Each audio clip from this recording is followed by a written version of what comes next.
Hola, buenas tardes, ¿cómo les va?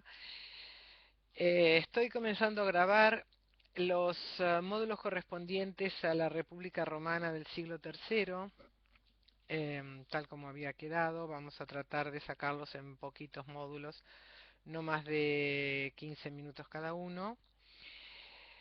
Hablamos de la República Romana del siglo III como resultado de un largo proceso que comienza hacia el siglo V, cuando se instituye la República en Roma después del período monárquico inicial, en el cual hubo una preponderancia de los últimos reyes de la dominación etrusca en el Lacio. A lo largo de esos 200 años, que van del siglo V al siglo III, se procesa lo que es la institucionalización de la polis romana, la formación de las distintos órganos y magistraturas que van a gobernar a Roma a lo largo de todo el periodo republicano, o sea, hasta el siglo I antes de Cristo, y muchas de las cuales van a persistir también durante el imperio, aunque con otras características, muchas de ellas vaciadas de su poder real. Permanecen simplemente como instituciones honoríficas o instituciones formales. Em, la primera aclaración es que muchas veces se van a encontrar ustedes en los libros estos temas con el nombre de la Constitución Romana.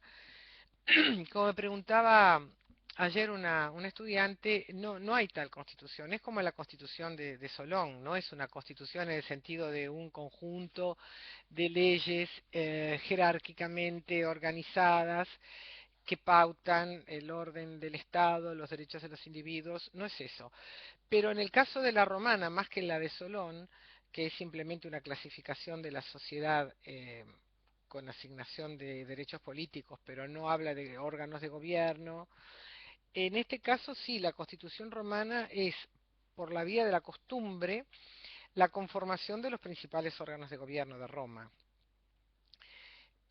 Órganos que se van creando a lo largo de esos siglos, que van variando, que en definitiva se van constituyendo por la fuerza del ejercicio del poder, ¿no? No porque estén formulados como tales. Incluso Roma, lo vamos a ver a lo largo del tema, Roma tuvo esa particularidad de que no se sentó nunca a pensar la constitución o los órganos que debían gobernarla, sino que a medida que va conquistando territorios, va recurriendo a fórmulas ad hoc, o sea, para el caso, y resolviendo problemas, formando magistraturas, ampliando órganos y funciones y competencias para resolver situaciones concretas y dejando muchas de ellas en desuso o con funciones secundarias. Para el siglo III, Roma ya había completado prácticamente toda la conquista de Italia.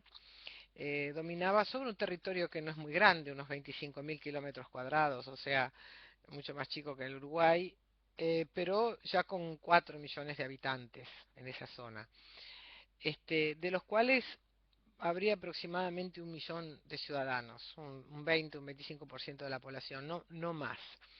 Los estatutos de los territorios italianos eran muy diversos. Lo vamos a hablar al final porque no le hace al centro de la cuestión, y eso después además se va a complejizar cuando Roma conquiste el Mediterráneo e incluya otros territorios con otros estatutos distintos, siguiendo esto que decimos, que nunca hubo un orden racional, digamos, de lo que más Weber llamaría un estado racional, hasta ya muy entrado el periodo del imperio, ¿no?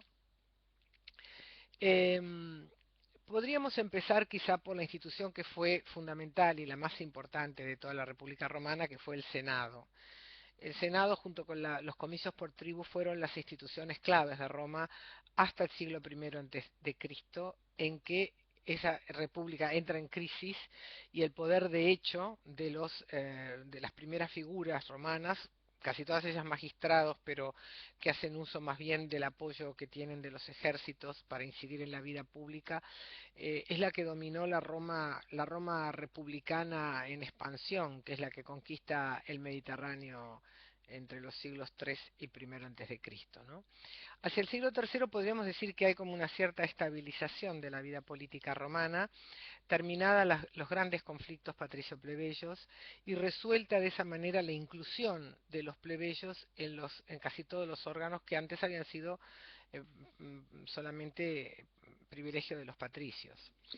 El Senado es la institución por excelencia de los patricios. Se piensa que desde el siglo III lo constituían unas 300 familias. En ese momento ya estaban hacía tiempo los patricios, los plebeyos ricos, dentro de esa nueva clase que surge en Roma, que se va a llamar la nobilitas, que sí podríamos llamar una clase social, porque se distingue por su riqueza y que integra el viejo estamento patricio con los plebeyos. Esos 300 senadores, que son los hombres más poderosos de Roma, desde el punto de vista económico sin duda, y desde el punto de vista político también, son electos por los censores, que es la magistratura más alta que después veremos, y son vitalicios. No se pueden destituir salvo por los propios censores por una razón de que hayan cometido un delito o tengan una falta moral grave. Las funciones del Senado son muy amplias. En primer lugar, son los que sancionan las leyes aprobadas por las asambleas, son las que en función de la autoritas, así se escribe autoritas, tienen el poder de sancionar las leyes, o sea, de darles el, el, el cúmplase, diríamos, hacerlas obligatorias.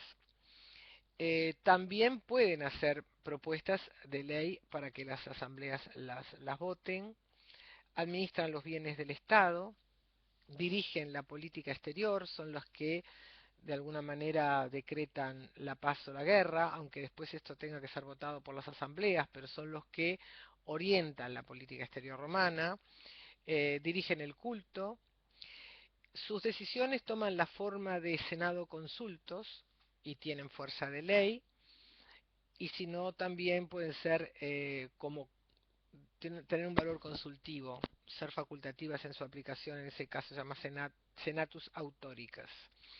Eh, una de las funciones más importantes del Senado dentro de la dirección de la política exterior es el otorgamiento de los mandos militares.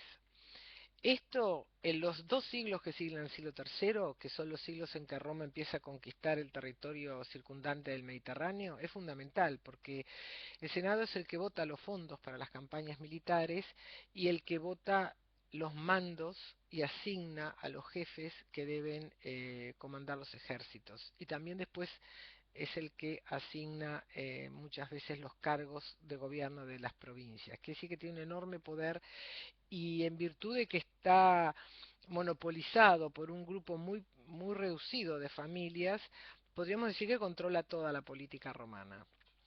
Los senadores se visten con una túnica blanca, con una púrpura roja, que es el signo del poder, y son electos dentro de una lista de candidatos que se llama album, justamente por la túnica alba. Eh, no, omití decir que los plebeyos integran el Senado formalmente a partir del año 318 aproximadamente. Eh, Son convocados por los cónsules o por otros magistrados que tengan imperium, votan individualmente, cada uno es un voto, deciden por mayoría y tienen un quórum necesario para sesionar que puede ser, dependiendo de la importancia del asunto, de la mitad o las 2/3 partes de los senadores. Perdón, o el tercio de los senadores. El tercio de los senadores. Si hay un cónsul que lo preside, tiene derecho a sentarse dentro de una silla curul, que es un símbolo de autoridad. Bien, entre otras cosas también administran el tesoro romano, el tesoro público. Dentro del tesoro público están las tierras públicas, el ager publicus. El ager publicus es uno de los conceptos claves para entender toda la historia de Roma. Roma es una polis, como tal tiene su cora, su territorio circundante, pero está asignada desde el comienzo en la historia por una política de anexiones. Primero fue una política defensiva contra los pueblos vecinos, lo que la llevó a incorporar distintos territorios, pero más tarde empieza a expandirse primero hacia el sur y después hacia el norte, conquista la zona de los etruscos, como dijimos, toda la campaña, tiene conflictos en la Magna Grecia, bueno, eso la va a llevar finalmente a enfrentarse en Sicilia con Cartago. Y de cada territorio que Roma conquista, se apropia, o sea, expropia una parte del territorio del vencido para resolver uno de los problemas más acuciantes de toda la antigüedad, que es la tierra, ¿no? O sea, son economías agrarias, por más desarrollo comercial que tengan, la base de la economía es la agricultura o la ganadería, eh, y entonces lo que hace Roma como parte del botín de guerra, digamos, es confiscar tierras a los vencidos, tierras que pasan a ser parte de la polis romana y cuyo destino estará definido por los senadores. Los senadores deciden si la venden, si la ceden. En el caso de que la vendan, fijan los precios, tienen la prioridad del derecho de comprar, ellos eligen primero, por eso pueden formar enormes latifundios a lo largo de todo el Mediterráneo, y también pueden, y lo hacen muy a menudo, sobre todo en estas primeras etapas de la República, repartirlas para resolver conflictos sociales importantes que derivan de la concentración de la tierra, ¿no? Bien, entrando en las asambleas, diríamos que son un órgano importante, deciden muchas cosas, votan leyes, eligen magistrados. Me interesaría, aparte de distinguir la particularidad de cada una de ellas, fundamentalmente diferenciarlas de la Iglesia ateniense. Hay tres asambleas, tres tipos de asambleas: la asamblea por curias, la asamblea por centurias y la asamblea por tribus, surgidas en distintos momentos de la historia romana, con distintas finalidades, con distintas integraciones y con distinto peso en la vida política romana. La asamblea por curias es la más antigua, es una vieja asamblea patricia que funcionaba un poco como funcionaban el Areópago, la Jerusía entre los griegos, en Atenas y en Esparta respectivamente, para convalidar o para aprobar las decisiones tomadas en los consejos aristocráticos. Esta vieja asamblea romana estaba integrada por 30 curias y ya presenta una de las particularidades de las asambleas romanas, y es que no se vota individualmente, sino que se vota dentro del cuerpo. O sea, cada curia tiene un voto independientemente. No sé, se parece que se fue la imagen, estoy ya cerca de los 14 minutos, capaz que es por eso. Cada curia tiene un voto, independientemente del número de personas que la integren. Em, las funciones, las más importantes, son las de otorgar el imperium a los magistrados. Esto le viene de su pasado, en el que el Senado elegía a los reyes, después a los cónsules, y entonces quien convalidaba de alguna manera eso era el pueblo, llamándole pueblo, por supuesto, al círculo de la clientela de los patricios, y finalmente son las que van a otorgar el poder de mando a los cargos que tienen imperium, que son distintas magistraturas. Y también quedan con algunas funciones religiosas. Por aquí voy a terminar este video porque estoy ya en los 14 minutos y pico, así que me parece que no me va a dar el tiempo para seguir.